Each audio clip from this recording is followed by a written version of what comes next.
All right, this is Jake Mace with JakeMace.com. And You ain't really using that. blooper reel. Hey guys, it's Jake Mace, the vegan athlete, and I'm here in the backyard of my friend John Kohler with GrowingYourGreens.com. And I'm looking out into your backyard right now, and you're growing a lot of different varieties of leafy greens and fruiting crops and root crops and edible flowers, all kinds of stuff. All kinds of crazy stuff, man. When did you first start gardening? Oh my gosh. So I first started gardening when I first bought my first house, which was like back in 1999. So since I owned my house, I would garden the periphery of my yard to grow food, because like that's what you do. You have a little small garden in your yard, and then I slowly expanded until the day my gardener, actually at the time, who was helping me out in the garden, Sage Fifield. Check him out. He has a really cool band. What is it called? The Easy Leaves. Okay. Good band, yeah. But anyways, Sage prompted me to actually convert my front yard into all raised bed gardening. So I have Sage and the Gervais family actually who inspired me to really go for it and grow a lot more food in my garden. Right, yeah, they're in California. And this was like, I mean, yeah, back in the day, I don't know, 10 plus years ago. And then when I first met you on YouTube, I loved your channel because you showed that process of how to build those raised beds in your front yard and how to convert your lawn into a food growing system of raised beds. Absolutely. From scratch, and you showed the whole process: irrigation, soil, raised beds, staining, everything. Yeah, and I still do those. I mean, my original videos are still up online from how many years ago, and I have many videos since then teaching similar things, and actually as I've put in more installations, different friends of mine and things, I've gotten better. And your channel, Growing Your Greens, how many subscribers do you have? So at present time I have almost, not quite, 400,000 subscribers. And how many views? I don't know, I think it's like 58 million views. I'm not too concerned with statistics, they're all just numbers to me. But what really matters is, like last night Jake and I had like a meet and greet with people, and like we had 20 people show up. We gave them like 24 hours notice and we just hung out. And just to hear some of the testimonials of some of the people, like one guy's like, John, I found you guys and I had high blood pressure, I did dietary changes, I grow my own food now, I don't have high blood pressure anymore. Another guy, actually, you lost weight, you know. He used to have to take naps in the afternoon. He used to get tired after coming home from work, and his wife would be like, well, you always gotta take a nap. And he's like, I'm tired after work.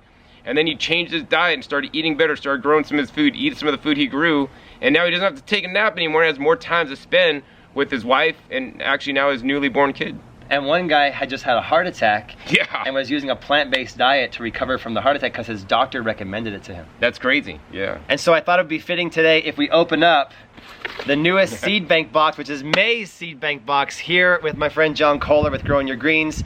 And if we have him just do a brief comment on each of the seed varieties in the box. Has he grown them before? And what is his quick opinion of each seed variety? Cool. Again, this is Seed Bank Box from seedbankbox.com. You guys can sign up at any time. I recommend signing up now before the month ends, because that way you'll be assured to get the current month's seed bank box. We send out about the first week of each month. And of course it says my YouTube channel on there. It says seedbankbox.com on there. Hashtag seedbankbox. And the quote on the bottom is, let's change the world, invest your money into your garden.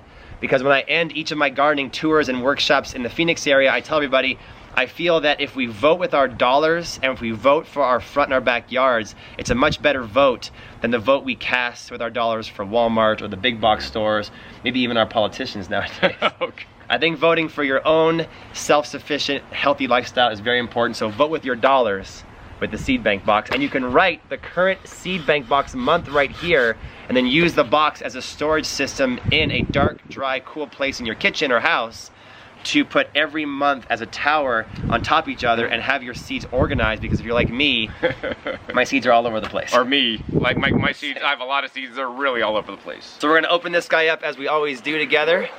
And as usual, it's wrapped in the brown paper, which you can compost, which I compost. It's supposed to look like dirt, like you're digging in the soil for your seeds, and it says, let's dig in.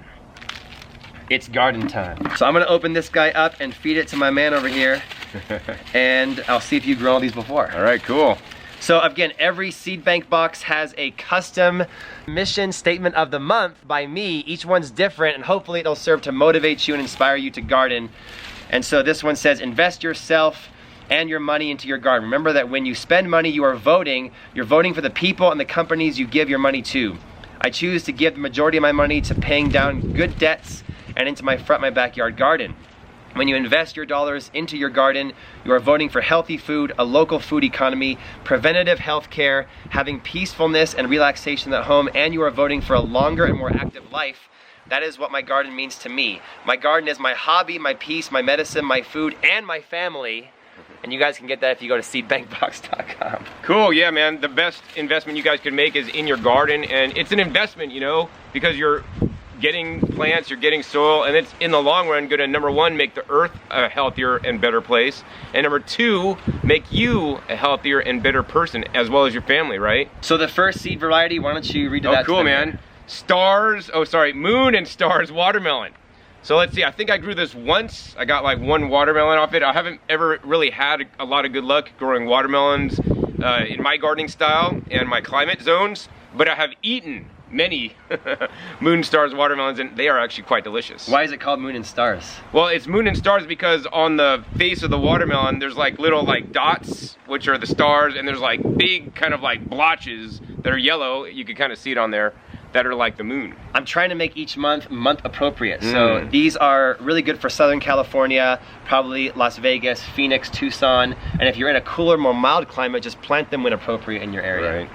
Next one. Oh, one of my favorites, man. Egyptian spinach. This is one of my favorites to grow in the heat of the summer. I mean, 100+ degree weather, it laughs. This stuff keeps growing like crazy. If you guys live in Houston, like actually my girlfriend's parents grew this in Houston. Actually, I planted for them in Houston, and theirs in Houston grew even bigger than the ones I grew here in Las Vegas. So this is a warm season crop. If you have a short season, try to grow it at the peak of your hottest, warmest times. It really likes things warm.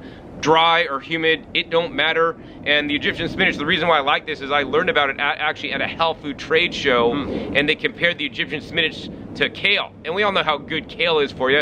Egyptian spinach is said to be more nutritious than even kale. And actually, I'll tell you the other thing, I like it more than kale because it actually has a much more nice, mild, neutral flavor, especially for a summer green when some of them tend to be quite hot and spicy. What is another name for it? Malohia or Malohikia. I'm not pronouncing it because I'm not of the correct lineage. But that's pretty close. Right, yeah, something like that. Okay, the next one, good for the summertime. Oh, Thai sweet basil, actually. I was looking for Thai sweet basil plants today, actually. Oh, you were? I was at the nursery we were at, because it's my favorite basil to grow in the summer because it performs the best. I mean, any basil will do well in a dry, hot climate. It really likes the heat. One of the best things you should be growing, like, whether you're in Houston or New Mexico, Arizona, Nevada, Southern California, is basil. But specifically the Thai basil is, I found it's a little bit more resilient. So maybe I'll get the first cold snap at the end of the year and like all my basils will be taken out, except the Thai basil will still kind of be standing and still producing a little bit longer until it gets a little bit more cold and then gets taken out too. Plus the flavor is amazing. Next one. Oh, Armenian cucumber. This is a proven winner in the heat. Some of my biggest Armenians are like, I don't know, super large. I have one that like curves over my head. Wow. It's like a big U. It's a really cool Instagram picture I did once. But the Armenian cucumber, actually, that's what we have planted against here, actually, right here. This you do? This is probably an Armenian, and it climbs up my trellis here, up the back. And yeah, these are the easiest cucumbers to grow. And technically, if you want to know, Armenian cucumbers are not really a cucumber at all. They're technically a melon. So one of the cool things I did one time is I let them totally ripen up, and actually they got orange on the inside, kind of like cantaloupe would. Now it wasn't super sweet like a cantaloupe. Maybe it was like it was sweet enough as an unripe cantaloupe that you might buy in the store, but it didn't get super sweet. But that's when the seeds are fully mature, and then you could also, of course, save your own seeds. But I like to use the Armenians when they're small and young and tender. I like to chop them up, put them in salads. If they get really big and they're really big and seedy, then at that point, I like to just juice them because they are some of the best watery juice you guys could make. And this one will also climb your trellis. Loofahs. So let's see, I think I grew loofahs like once. But loofahs, generally they're like, they make a natural cellulose sponge that you could use for cleaning and scouring things and cleaning your sinks. But the other thing people don't know about the loofahs is that when they're in their young stage, like I'm talking like super small and tiny, if they're this big, you use them for a sponge. But if they're this tiny, you could harvest them young and eat them like raw squash. Quite delicious. They do taste like a zucchini or a squash. Yeah, zucchini, right, yeah, sure. And the flowers off the vine are a really beautiful yellow color. Yeah, you got to get the wild loofah, man. I'm going to be growing those this year. Maybe we'll include that in the future seed bank box. Right on. Okay, the next one is another watermelon because people love it so much. Crimson Sweet. This is just a standard watermelon, you know. I haven't grown this one, but I've eaten a lot of Crimson Sweets. And let me tell you guys, you know, unfortunately the industry, you know, the produce industry is moving towards the seedless watermelon styles. And it kind of sucks, right? Like, I want to encourage you guys to eat and grow the seeded watermelon styles. And I know, John, the seeds are such a hassle. But here's the thing, the seeds are also more nutritious, and when you grow a seeded variety, not only can you save the seeds, you could actually also eat the seeds, and they will give you some essential fatty acids. Actually, one of the things I like to do is actually I buy sprouted, shelled watermelon seeds to actually include in my, you know, nut-based dressings. I could blend up some sprouted, you know, watermelon seeds with like some orange juice and blend it in the blender with some, you know, raspberry apple cider vinegar, maybe a little bit of miso and some garlic for an amazing dressing. And when you have the seeded varieties, you can save the seeds too. You could save the seeds, grow them, or you could eat them. The next one's an edible flower. Oh wow, man. This one I haven't grown before. Bon zinnia. On the card we say these sun-loving zinnia flowers have vibrantly colored, large, showy blooms with more than one color running the length of each petal. They are perfect for adding a splash of color to your summer garden as well as for attracting hummingbirds, butterflies, and other beneficial pollinators. Kind of neutral flavor. All right, cool. Not spicy like maybe we'll plant some in the bed behind us, man, in between my tomatoes. Like, that's would probably make a really good companion plant. If it's similar to marigolds, it might help repel some pests. And the last one. Oh. Come on, man, you're like pulling all these ones that are like my favorites. Well, I learned gardening from your videos back in the day, currently. This is the black cherry tomato. This is absolutely my #1 favorite tomato. It performs quite well here in the desert as well as really well in California where I grow them. I mean, I really like the black cherries. Actually, I like all cherry tomato varieties because they tend to grow better than like the big, huge ones. And for me personally, I would rather have, you know, hundreds of small little tomatoes than like a few large beefsteaks or something like that. Because the way I use my tomatoes, I come out to my garden every day and I pick them and then they go in my salad that night. And I don't have to keep waiting for that big one to get ready and then it gets eaten by a bird or something, right? So if you have a lot more, you're gonna get less attrition rate from insects and bugs and pests. Also, the black cherry, the reason why I like it is because of its dark, colorful pigment. Very important. I want you guys to eat foods of color, like deep, rich, pigmented colors, like the deep black cherry has some anthocyanins in it. And these anthocyanins can be helpful to, you know, help you shed weight, help you, you know, have proper blood sugar, you know, help clean up your arteries, as they've done studies on rats, actually, which I do not agree with animal testing, but they've done studies with rats with actually purple carrot juice, also anthocyanin rich, to help them, you know, actually get healthy. Is amazing, just some of the results by just simply adding anthocyanin-rich juices into the rat's diet. You know, and you have a couple dozen pounds of purple carrots out in the car right now that you got at the farmer's market. Couple dozen? Yeah, I got like 30 pounds. 30 pounds because of the same thing. The purple carrots have those pigments that you're talking about. They're very critical, you know, so, I mean, at the farmer's market, I think that's like the one thing I bought at that farmer's market, 30 pounds of these, and you're thinking, what, John, why did you grow your carrots? Well, here's the thing, like carrots, to grow that many carrots, like I could take a full raised bed to grow that many carrots, but I'd be sacrificing space I could use in my limited space here in my residential area to grow peppers, which peppers sell for sometimes $5, $6 a pound organic. You know, I got my carrots for $1 a pound. So like, it's much more worthwhile for me to grow, you know, something more valuable to me than something less. And so I'm glad to support local farmers that I could actually hand select each of my purple carrots from. And you're kind of the king of rare leafy greens, powerfully nutrient-dense leafy greens, and sweet peppers. Right, yeah, so I wanna grow things that, #1, are gonna grow easy for me, because I don't want to like work too hard. #2, that are most valuable to me. And so most valuable to me are highly pigmented foods and also the leafy greens, the most important food you guys could be growing and eating, and here's why, right? Say you grow a cucumber or tomato plant. That plant has to like make all the greenery first, and then after it makes the greenery, then it has to have the flowers, and the flowers have to get pollinated, whether they're self-pollinated or pollinated by the insects. Then they have to make the fruit, then they have to grow the fruit, then you can harvest the fruit and eat it. Meanwhile, any kind of leafy green, like the Egyptian spinach in there, like the Malabar spinach, like all my amazing chard and dinosaur kale I'm looking over there, you can just pick any leaf and eat it. And so it's, you know, you have a lot more food, and also the leafy greens are much more nutritious for you. And I want to encourage you guys, like I do, my goal every day is to eat 2 pounds of leafy greens.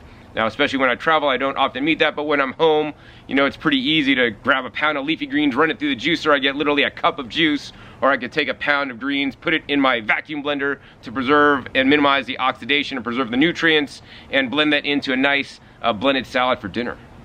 Sounds great. If you guys want to get the current seed bank box, go to seedbankbox.com. We have usually 7 to 10 varieties of seeds every month, and the goal is not to give you a bunch of seeds, like pounds and pounds of seeds. You can go on your own and find those, but the goal is to curate a nice assortment of different kinds of seeds that you can plant in your garden each month, so you have a wide variety throughout the year. So hopefully this was to your liking this month, the varieties. No, I love all the varieties, and the other thing I want to encourage you guys is once you get this seed bank box once, right, grow the plants out and save your seeds. Exactly. The Egyptian spinach, let it go to full term, and you know, you're gonna have literally thousands of seeds from just a few seeds, because they make a lot.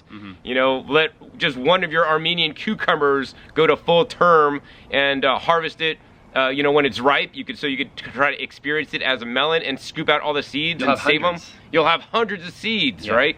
The black cherries, right? You'll have hundreds of tomatoes. I mean, some of them will probably just drop because you probably can't eat them all, and they'll just come up in your garden next year. So save your seeds is one of the most important things you guys could do. So I'm glad, Jake, that you have this seed bank box to basically get some of these exotic and more rare varieties out to people so that they could start growing and experiencing all the spices or plants of life. And just wait till you see what's in June's seed bank box. I can't wait.